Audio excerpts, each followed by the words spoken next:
Quiero hablar un poco del fundamento y vamos a usar un texto. José se ríe. Mire lo que dice.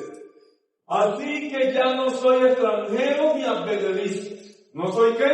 Extranjero ni advenedizo. Ni extranjeros Ni advenedizo. Entonces, si no es extranjero, ¿de dónde es usted? Ahí dice, ya no soy extranjero. ¿De dónde es si no es extranjero? Si yo le pregunto al hermano, ¿de dónde es? De cubana, venezolano. Pero entonces, si no es del reino, usted es extranjero. ¿Aló? Diga, ya no hay nacionalidad. Ahora somos ciudadanos del reino de los cielos. Así que México es mi país, Venezuela es mi país, España es mi país, Inglaterra es mi país. Cualquier lugar del mundo es mi país, porque todos los países están bajo el dominio del reino. ¿Bajo qué dominio? Del reino. Diga fundamento. Dice, ni extranjero ni advenedizo, sino conciudadano de los santos, o sea, de otro, igual a usted, y miembros de la familia de Dios. ¿Miembros de qué? De la familia de Dios. Y miren lo que dice, edificados. ¿Qué dice? Edificados. Diga cimentados. Sobre el fundamento. ¿Sobre qué? El fundamento. De los apóstoles y profetas. ¿De quién? De los apóstoles y profetas. Siendo la principal piedra del ángulo Jesucristo mismo. ¿Quién es la piedra del ángulo? Jesucristo. No confundamos la piedra con el que fundamenta. Hagámonos ese favor, díganle que está a su lado. No confundan la piedra con el que fundamenta. Cristo es la piedra del ángulo. ¿Quién es la piedra del ángulo? Cristo. Una piedra del ángulo era un material que se sacaba de una cantera, una piedra grande, fuerte, y que era trabajada en la cantera porque según la ley, en el tiempo que hacían los templos, era en la ley, no era en la gracia. Aunque el estudio de las dispensaciones no existía, sino hasta que lo inventó algún pensador finalizando el siglo XVII. No había algo como la dispensación del gobierno humano, o de la inocencia y conciencia, o profética, no. En este tiempo, edificaban sobre la piedra del fundamento. Diga, la piedra del fundamento. Era la piedra principal del ángulo. Y esta piedra, según la ley, no podía venir al templo y trabajarla en el templo, porque en el templo no se podía hacer ruido. Las piedras tenían que venir listas. Diga, las piedras tenían propósito. El propósito del reino es la edificación y el crecimiento, no el ruido. ¿Aló? Diga, el propósito supera al ruido. Usted puede hacer mucho ruido, pero si no establece, diseña y enmarca un propósito, usted está en un conflicto. Dígale que está a su lado. Soy un creyente que tiene propósito, no ruido. Porque no vaya a pensar que el ruido es malo. Hacemos ruido cuando lavamos, cuando oramos. Pero ese no es el propósito, esa es la evidencia. Dígale que está a su lado. No confunda evidencia con propósito. La evidencia que usted está alegre, ¿cuál es? Le sonríe. Usted anda sonriéndose solo. ¿Se ha visto la gente cuando está enamorado? Yo conozco a mis líderes o mis hijos cuando los veo entrar, porque ellos están así, con el teléfono y están solos y se están riendo. Por lo lento. Porque nadie se ríe solo de la nada. Si comprende, diga evidencia. Entonces, somos creyentes y fuimos llamados a establecer propósito. Diga propósito. Propósito. Entonces esa piedra es una piedra de propósito. Y esa piedra angular de propósito era pasada por fuego y agua. Agarraban la piedra principal y la colocaban en el fuego, diga fuego. Si no se agrieteaba, la piedra servía. Porque cuando vinieran algunos ataques de enemigos, las piedras principales del templo, de los muros, tenían que resistir. O le metieran fuego, tenían que resistir. Y luego se le hacía contracción, se sacaba del fuego, la colocaban al agua. Así rompía. Porque la temperatura en Oriente Medio suele bajar muchas veces a -0. Sobre todo en el desierto. Entonces, ¿qué se hacía? Que el mucho frío en la humedad en los años podía grietear el muro. Esta piedra tenía que resistir también el agua. Por eso el profeta Isaías dice, pasarán por el fuego, no te quemarás. Pasarán por el agua, diga, fundamento. Entonces, Dios dice a los creyentes, ustedes tienen que fundamentarse en el fundamento de la doctrina apostólica y profética. Una iglesia del reino, una casa espiritual, tiene que comprender lo apostólico y lo profético. Porque lo pastoral está relacionado al cuidado. Diga cuidado. Cuidado. El pastor cuida. El pastor casa. El pastor bautiza. El apóstol fue llamado a otra cosa, diga otra cosa. Él fue llamado a velar por los fundamentos. No quiere decir que no puede casar. Él puede casar, puede bautizar, pero no fue enviado a eso. Pablo dice, gracias doy que yo no he bautizado a nadie, salvo a Gallo y a la familia de Priscila, porque no me envió Dios a bautizar. ¿A qué no le envió? Diga, fundamento. Pero él dice, yo como perito arquitecto coloqué el fundamento, pero cada uno mire cómo sobreedifica. Diga, apóstoles y profetas. Quiero darle un ejemplo.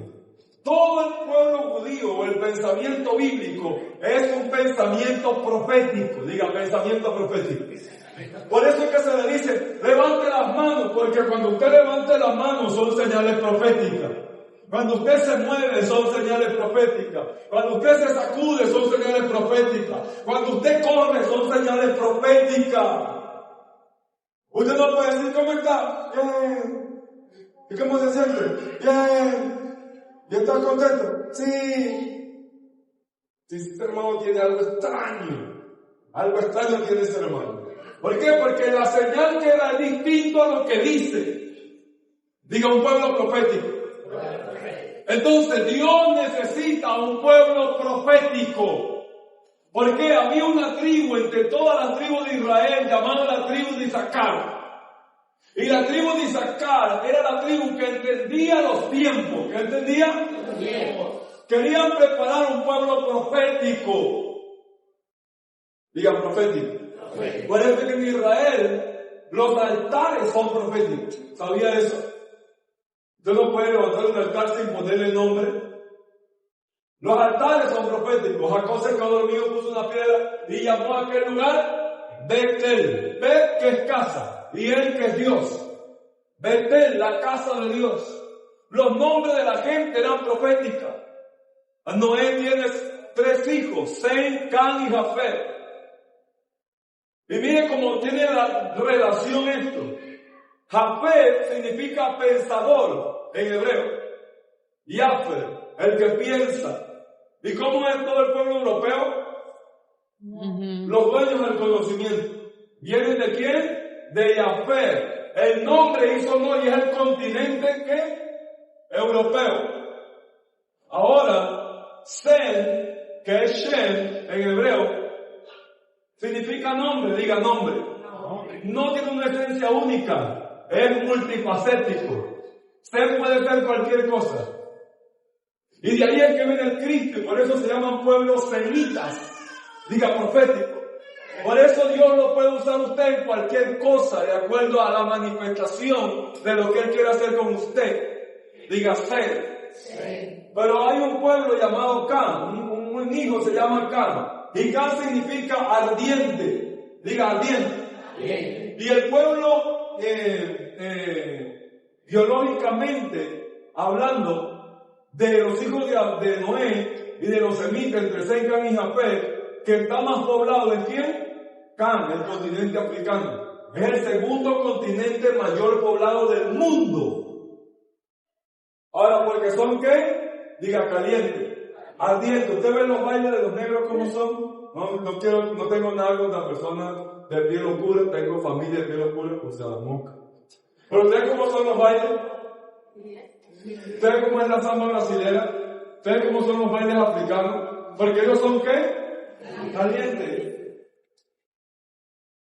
Y el árbol más grande del mundo, o los árboles más grandes del mundo, están en África. Sus raíces alcanzan 70 metros de profundidad. Se enraizan. Ahora, ¿por qué? Diga, ¿por qué? Diga, profético. Porque la Biblia va a dejar claro que es un documento profético. Pero la profecía que estamos hablando aquí no es la profecía personal moderna. ¿Aló? Diga, gloria a Dios.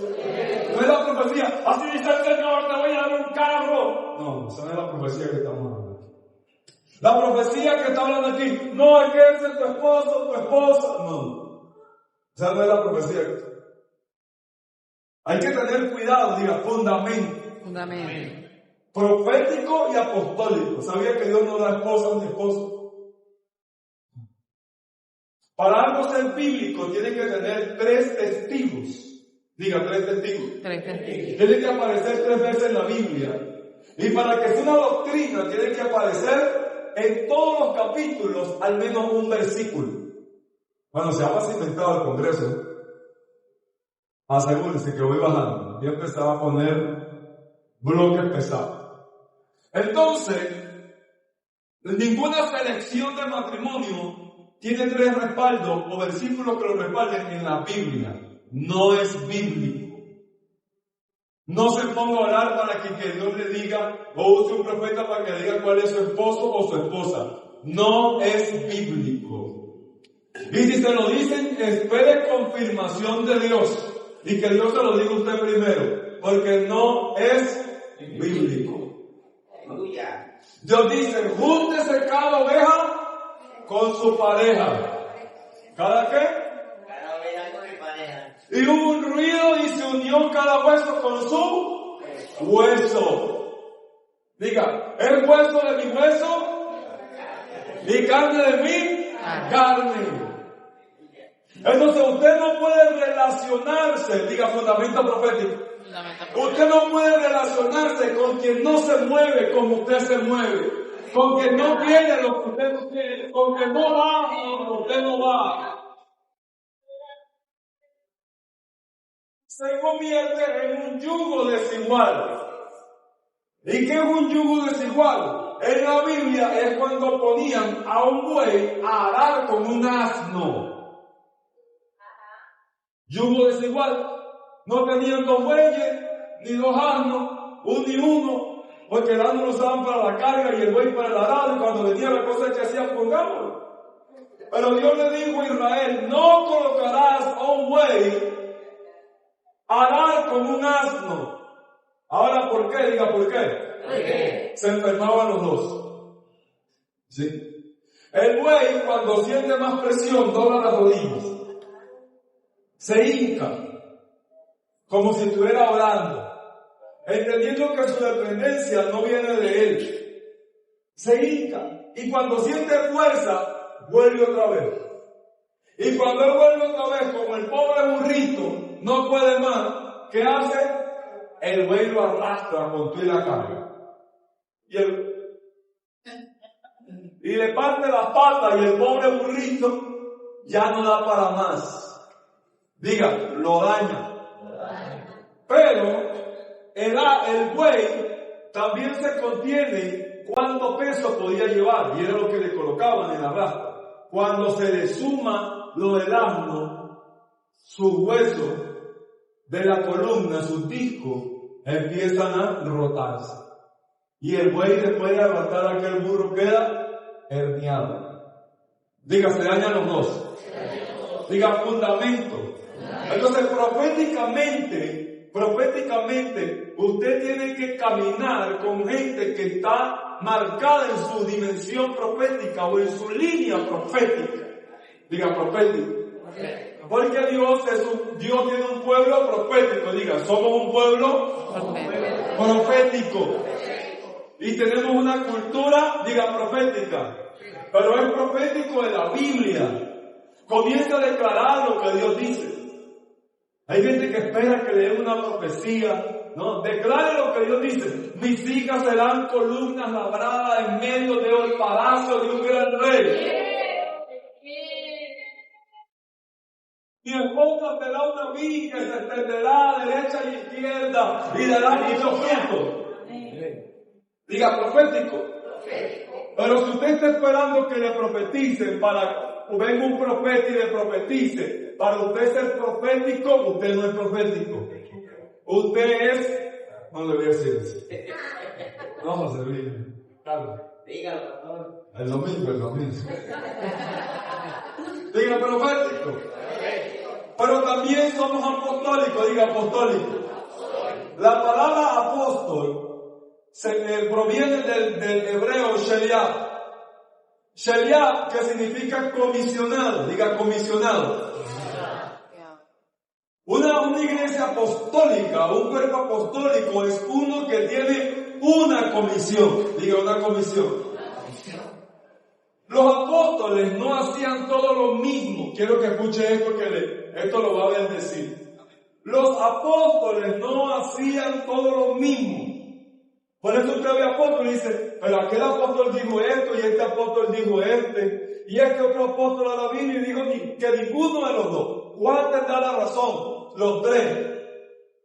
¿Cómo así? Porque cada apóstol tiene una comisión diferente. Explíquelo, lo voy a explicar rápido en estos 10 minutos que me quedan. Cuando alguien quería con los apóstoles hablar de teología, eran 12. ¿Con quién hablaba? A ver. Querían discutir un tema teológico. ¿Con quién hablaban? De los 12. Hablaban con Lucas. Lucas capítulo 1. ¿Qué dice? Oh excelentísimo Teófilo, después de haber investigado todas las cosas desde su origen y colocarlas en orden, ¿con quién hablaban? Entonces, el encargado de los debates teológicos y de la demanda o discusión de la letra, ¿era quién? Lucas. Así que a Lucas, para usted hablar con Lucas, tenía que presentarse con un análisis. Tenía que tener razones para poder hablar con Lucas, porque Lucas está educando o discipulando a los excelentísimos de Jerusalén. Entonces no podía hablar cualquiera con Lucas. Diga fundamento. Pero cuando se tenía que tomar una decisión sobre el gobierno, sobre qué entraba y qué salía del cuerpo, de la ciudad, de las decisiones de lo que se llamaba eclesía, que hoy le llamamos iglesia, y hoy le llamamos lo llamado fuera, pero la palabra original es cajal. Cajal. Porque eclesía significa senado. Diga senado. Lo que Cristo establece es un senado. No un grupo de evangélicos. No. Un senado. Eso, el primero que pronunció la palabra iglesia fue Alejandro Magno. Un emperador. No un sacerdote. Así que la palabra no se ideó para hablar de religión, sino de gobierno, del gobierno. Entonces, cuando alguien quería tomar una decisión gubernamental, tenían que llamar a Jacobo. Hechos capítulo 15, concilio de Jerusalén. Diga Jacobo. Si Jacobo no tomaba la decisión, pues nadie podía tomarla. Podía aparecer Pedro, no, yo soy el patriarca de la iglesia, a mí me dieron las llaves del reino. Vaya a sentarse Pedro con ti sus llaves. Porque esa parte le tocaba ¿a quién? A Jacobo. Pero cuando tenían que decidir qué obreros equipar y qué obreros ordenar para que cuidaran la casa de Dios, ¿a quién enviaban? A Pedro. Hechos 7 dice que Felipe y los evangelizadores le enviaban cartas. ¿Qué le enviaban? Mira, ven para que vea cómo está la gracia de Dios derramada aquí. Y Pedro iba, chequeaba, veía, si veían que tenían la doctrina bien, los fundamentos bien. Entonces avalaban que se construyera allí una extensión de la iglesia o se pudiera multiplicar la visión. Diga Pedro. Entonces le pregunto, ¿hacía Pedro lo mismo que Lucas y hacía Lucas lo mismo que Jacobo? No. Cada uno tenía una comisión. Diga comisión. Y Dios adjunta a las personas de acuerdo a la comisión del apóstol.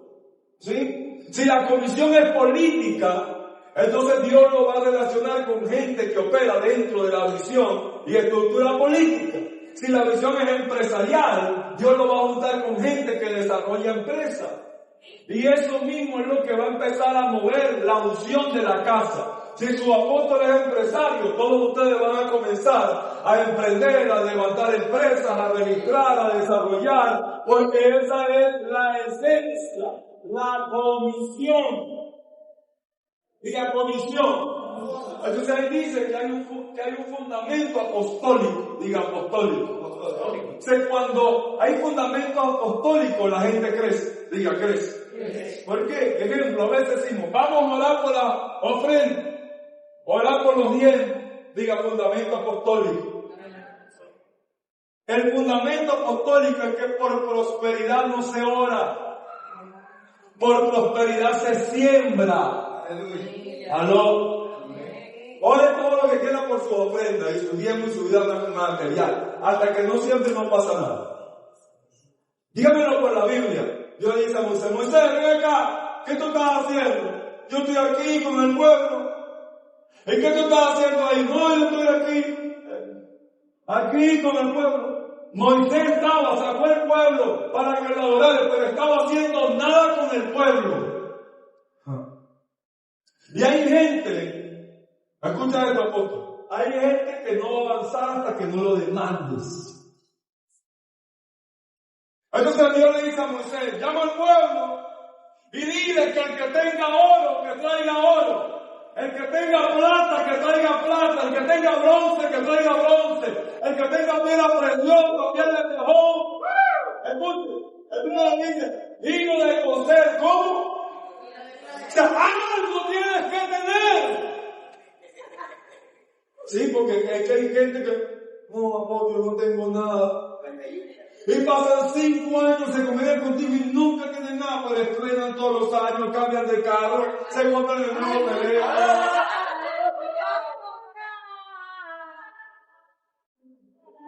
Pero nunca tienen nada. Tú pasas los bienes y los consigues comiendo hamburguesas. Y no lo puedes ver porque si lo ves dices, no, poco, estaban por allá que me brindaron. Hasta miente. Diga fundamento apostólico. Entonces tú vas a recibir, es de lo que tú das. ¿De qué vas a recibir? De lo que tú das. Antes no puedes recibir nada. Diga fundamento apostólico. En el fundamento apostólico, los bueyes tienen que dar juntos. Se pone un buey viejo y un buey joven. Un buey viejo y un buey joven. Nunca se pueden arar 2 bueyes jóvenes. Porque los jóvenes son imprudentes. ¡Ay de ti, Israel, cuando tu rey es joven! ¿Cuándo qué? El furor de la vida está pegada al corazón del joven. ¿De qué? Yo no confío en jóvenes que no estén bajo expertos. Confío en ustedes porque están bajo un experto. Pero mis movimientos o ministerios donde hayan solo jóvenes, chao, mi padre. Pero cuando se metan los deseos de la carne, los deseos de los ojos, la vanagloria de la vida, hasta ahí llegó ese ministerio. Entonces se ponía un buey viejo y uno joven. ¿Por qué? Porque el buey viejo tiene experiencia. ¿Qué tiene? Cuando empieza a doler las patas, dice, baja la pata, baja, agacha. Agarremos fuerza, espera que yo tranquilo. No aparente más de lo que son cargaron. No vamos a llegar más tarde, no vamos a llegar al jefe, lo que le importa es que lleguemos con la carga. ya se echa, no quiere aparentar. El buen joven quiere aparentar. Se diga, buey viejo. Pero se pone un buen joven porque cuando el buey viejo ya no pueda, a pesar de la experiencia, se conozca la ruta, ya no pueda, el buen joven empieza a jalar un poco más por los dos para poder llegar al destino. Mira, fundamento. Los apóstoles fuimos llamados para colocar fundamento, diga, fundamento apostólico. En la doctrina apostólica, los ángeles son tus amigos. ¿Aló? No quiero ver aquí que va a empezar a hablar con los ángeles. Pero quiero poner el fundamento. Dice el apóstol Pablo, creo que el Señor nos colocó a nosotros, los apóstoles, como exhibidos delante de Él. A los ángeles. ¿Delante de quién nos exhibió? Delante de los ángeles. ¿Quiénes fueron a visitar a los primeros que se convertían allá con Él? ¿Quiénes fueron? Los ángeles. ¿Qué dice Hebreo 1? Del 16 en adelante. Son pues los ángeles, espíritus ministradores, que Dios dejó para que pudieran ministrar a aquellos que son herederos de la salvación. ¿Quiénes son herederos de la salvación? O sea, cuando algo se ponga difícil, levanten las manos y digan, Dios, envía tus ángeles a que vayan a aquel lugar y ministren a esta persona que me tiene loco. Amén. ¿Alguno de ustedes se ha parado que estaba viendo así? Y usted dice, uy, tengo un tic nervioso. No, los ángeles estaban ministrando, usted sepa. Los ángeles lo ministran mientras usted duerme. Usted está dormido y ellos están. Diga, ángeles. Dice que Dios no nos hemos acercado a la Jerusalén, al monte de Sión que humeaba, sino que nos hemos acercado a la Jerusalén y arriba, a la compañía de millares de ángeles. Ustedes no los ven, pero ya están aquí. Usted a veces va en el carro y va a chocar y, uy, me escapé, no sé ni cómo. Gracias, Señor, los ángeles. Pasó por un lugar, había una gente peligrosa, con una postura extraña, y usted, Padre de la gloria, lleva de todo peligro, aleja a estas personas, se ven. De repente se fueron, los ángeles. Usted venía y ellos vieron otra cosa. Usted venía y ellos vieron que habían 6 hombres más malos que ellos. Ángeles. Yo no le estoy hablando de algo ilusorio, le estoy hablando de verdades bíblicas, que los apóstoles fueron diseñados para fundamentar. Usted quiere crecer en su ministerio, pídale a su apóstol que lo ministre. Fundamento. Cuida el don que te fue dado por medio de la imposición de manos de nosotros en el presbiterio. Diga imposición de manos. Diga dones. Dice Pablo, porque nosotros los apóstoles fuimos comisionados para ministrar los dones. Y Pablo dice, quiero ir pronto a vosotros y les comunicaré algún don. Los apóstoles impartían los dones por medio de la imposición de manos. Biblia, Dios le dice a Moisés, llama a 70 hombres y coloca tus manos sobre ellos. Y sucederá que cuando les coloque las manos, el Espíritu que está en ti vendrá sobre ellos. Diga imposición de manos. Entonces, no imponemos los apóstoles, no imponemos las manos como los evangelistas. ¿Sí? Los evangelistas lo colocan por el fuego de su don. A ver, le dice al Señor, porque me pasa, ¡recibe! Sí, porque los apóstoles sabemos ser evangelistas, sabemos ser pastor, sabemos ser profeta, porque caminamos en todas las oficinas. Todas las oficinas. No somos evangelistas, pero podemos serlo. No llevo el predicador, ¿qué importa? Ponme la tarifa que yo me monto. ¿Listo? Porque ya operó en ese oficio antes. Pero la imposición de mano de un apóstol, lo que va a hacer es comunicarle lo que está en el espíritu, en la comisión de lo que él porta o vino a hacer. Y eso se queda. Diga, no se va. Se queda. Por eso hay que tener cuidado por quién nos dejamos colocar las manos. Porque hay gente que nos puede transferir un espíritu incorrecto. Hay gente que no puede transferir una unción incorrecta. Y unción y espíritu no es lo mismo. Usted parece que tiene un espíritu muy santo, muy que busca al Señor, pero le transfiere un espíritu incorrecto y usted de repente empieza con pesadillas, negocios a cerrarse, ruina, conflictos continuos en el hogar. Uy, ¿qué pasó? Le puso la mano a alguien incorrecto. ¿Por qué? Diga, hablamos lo que sabemos, ministramos lo que somos. Hablamos lo que sabemos. Cualquiera puede saber tener un conocimiento de algo. Pero lo que se va a quedar con usted es lo que le ministre. ¿Lo que qué? Entonces, creo, y con esto voy terminando, creo que el Señor quiere fundamentarlo, diga fundamentarlo, para hacer un ministerio apostólico y profético. Diga apostólico y profético. Hay algo aquí que con esto termino. El apóstol recibe todo de alguna forma, la capacidad de hacer, y el profeta la capacidad de ver. El profeta puede ver algo, pero no lo puede hacer. ¿Por qué? Porque no tiene el don para establecer. Entonces, ¿qué hace el profeta? Mira. Y el apóstol establece. Pero el apóstol no puede establecer sin profeta. ¿Y por qué? Porque cuando el apóstol empieza a trabajar, hay fuerzas espirituales, demonios, que se levantan contra el espíritu apostólico. No estoy con esto menospreciando a los pastores, evangelistas, porque cada uno hace un trabajo lindo para el Señor. Pero el que rompe, el que planta, el que va abriendo camino es el apóstol. Entonces los espíritus, escuche esto, los espíritus y demonios que atacan a un pastor son administrativos.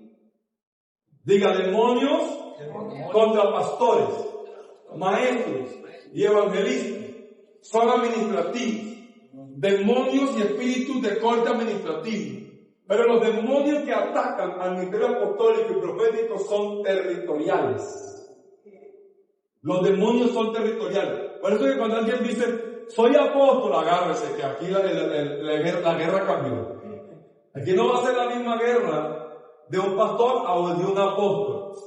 Porque el pastor va a enfrentar que la gente no ofrenda, que la crítica, que la murmuración, que la oveja se va, que lo vio feo, que aquello, que la esposa se pone brava, no. Cuando entra al ejercicio de la unción apostólica, la guerra es territorial. Persecución, intento de muerte, enemigos, o sea, toda clase de locura, crítica, calumnias, te inventan cosas. Y después te dicen así que, ay, apóstol, perdóneme, yo me equivoqué, yo pensé que era usted. Que tú tienes que decirle, tranquilo, te perdono.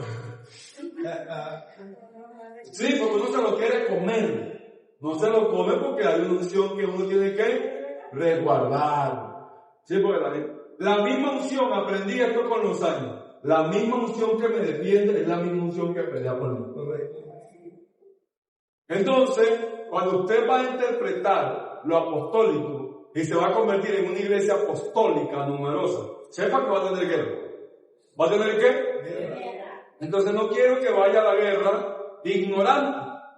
Le pregunto, ¿está listo para una unción apostólica y profética? Amén. ¿Está listo? Amén. ¿Está listo para la guerra o quiere seguir con su evangelio en la casa de Barney? Sí, porque el evangelio en la casa de Barney. Cambió la doctrina apostólica, no sé cuándo, pero cambió. ¿Cuál es el evangelio en la casa de Barbie? No, es que no tengo paz. Y como no tengo paz, si usted quiere paz, cómprese un perro. Se pone los bienes a ver Netflix o al perro. Se queda quieto. Si usted viene el evangelio, va a tener guerra. ¿Qué va a tener? Guerra. ¿Por qué? Porque la Biblia dice proféticamente que ahora usted tiene un antiguo amante. ¿Un antiguo qué? Amante. Alguien con quien usted tenía relaciones, con quien usted intimaba, se llama Satanás. Y cuando usted viene al reino de Dios, Satanás quiere volverlo a tener. Y se convierte en su antiguo amante. Y como es su antiguo amante, él ya lo conoce bien. le conoce sus deseos, le conoce sus gustos, le conoce su carácter. Usted le va a ofrecer lo que a usted le gusta. Lo va a molestar con lo que usted lo increpa. Pero si usted está en el reino y usted está fundamentado en lo apostólico y lo profético, usted va a declarar con poder lo que usted ahora es. Si usted está en lo apostólico, usted va a moverse de acuerdo a donde usted se plantó. Va a dejar de ser un creyente inestable. Hoy estoy en esta iglesia, mañana estoy en la otra, mañana estoy en la otra. Allá en Colombia, en Bogotá, pasé por 6 iglesias en 4 meses y veía los mismos cristianos en varias iglesias. Hasta que un día no aguanté más y a un grupito específico. Y dije, ya va, pero usted yo lo he visto allá, los vi aquí, viene se lo ven los nombres. Los aquí, allá, ¿y dónde son ustedes? Nosotros somos de Cristo. Cuando usted habla bien, que estamos nosotros. Uy, qué peligro. Eso se cargaban todas las unciones, todos los dones, todos los talentos. Olían a pachulín. Sí, porque la gente puede tener un aroma. Si se echan muchos aromas, ya ninguno de nada de las colonias huele, y un pachulín, huele a todo. Hay gente que carga un pachulín. Yo nací en iglesia tal, pero me congregaba en iglesia tal, pero el pastor que me dominó fue fulano de tal, pero salí del planeta, estoy aquí, pero estoy pensando que aquí no me siento bien. Póngase. Gloria a Dios.